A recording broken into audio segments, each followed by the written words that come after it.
What's up, y'all? It's Caleb with Inspired Life. And to be honest, I'm just hitting record to make sure that I keep creating a video every single week because my current goal is to create a habit of making videos. And I'm going to make them better and better and better as we go on. Let me tell you what's been going on this week. It's been interesting. Last week was my first week back from San Diego, and I really felt the pain of lost momentum from being on the road and driving. And I'm at a crossroads right now where I have a very exciting new opportunity opening up to work in the NFT space, launching book NFTs and collectibles for New York Times bestselling authors. And this opportunity came through a friend that I've known for a number of years now, and I couldn't be more excited about it. It feels so aligned, and I've been looking for the next thing. But on the other hand, I have my company, my agency, Patient Autopilot, that I've been building for 3.5 years. I've got a team, and I've got 55, 60 clients, and it's going really, really good. And so right now I'm trying to figure out how I can stabilize and systemize Patient Autopilot to just keep kicking ass and continuing on with as little input from me as possible. Meanwhile, I have this rapidly accelerating track with Bookcoin opening up. And the world feels crazy, and that can impact me a lot sometimes. So that's what I'm juggling right now. And I had an epic day yesterday where I had like a 90-minute call with my I guess life coach, mindset coach, business coach guy. And then immediately after that, I had a human design consultation. And I'm super into anything that helps you know thyself. So Myers-Briggs, Enneagram, Colby, disc tests, anything like that. I'm a total psychology nerd. It's been immensely helpful in understanding myself and helping me understand other people, and it makes me make better hiring decisions, etc. And so human design I've heard about many times, but it's kind of like based on astrology. I never really understood it. And like when I looked it up, there are like 4 types, which doesn't seem very robust.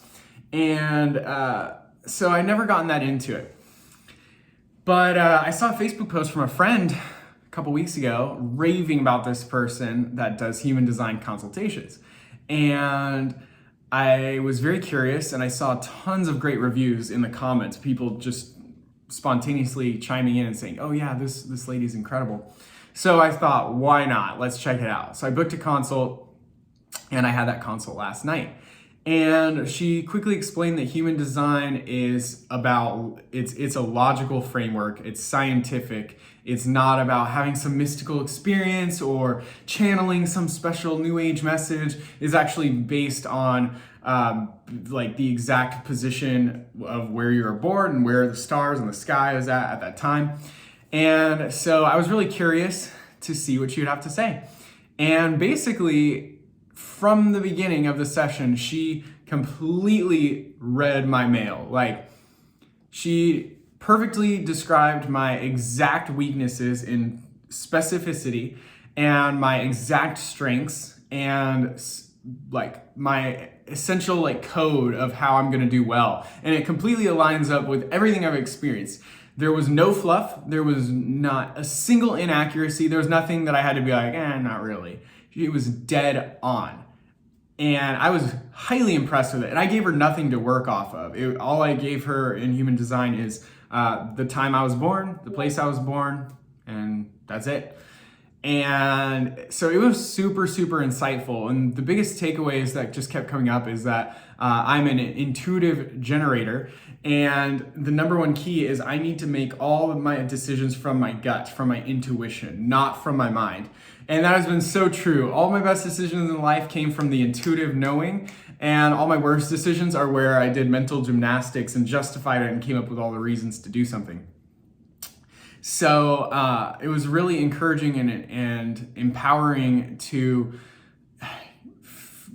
get that level of understanding so clearly. And it kind of gave me like a guide for how to get around a lot of the issues that I'm facing right now. And what was funny is tons of the motifs that were in the human design consultation was exactly what my coach Chris was sharing with me and advising me on in the 90 minutes prior. So similar things of like, I need to stay out of the matrix and trust my intuition and not get sucked into the drama of what's going on in the world and the politics and all of that. And that's just super, super critical for me to keep things simple and stay relaxed. And I've really seen that to be true, that like, at least for me, if I'm not relaxed and in flow, I can't do much. I'm pretty impotent, which sucks and is not a good feeling. So I'm just learning more and more that my number one responsibility, if I'm gonna fulfill my inspired life and help the people that I want to help and build the businesses I want to build, is my first responsibility is to steward my own energy, my own attention, and my time, so that I'm approaching everything from a relaxed, peaceful state where I am in the driver's seat, not getting sucked up into other people's agendas and coming down into lower frequencies of fear and panic and whatever else is getting stirred up on the news right now. So that was my interesting takeaway for the week. And I'm shooting this video on Tuesday, right before my awesome commit action call, where I report on making these videos. So I'm gonna go ahead and upload this now. I encourage you, if you're curious about human design, book a consultation with someone who they're gonna read your chart. It's not like they're channeling or like reading your aura. It's like literally based off of where you were born and the timing and the placement of the stars at the time. If it sounds weird, give it a try. I'm all about merit. I love exploring all sorts of different things. A lot of things don't work and are total BS, and other things can surprise you. And my question is this useful? And the human design consult was very useful to me. I'm signing up my wife for her consult, and then we're gonna do a consult on how we can best support each other and how our two types work together. The other biggest thing I learned about human design is that even though there are like 4 main types, that's like totally missing it. It's not really comparable to Myers-Briggs. It's like a deep breakdown of multiple motifs and archetypes and things that will happen in our lives. I don't know. It was much more complex. So go check it out, and I will catch you next week. Thanks, guys.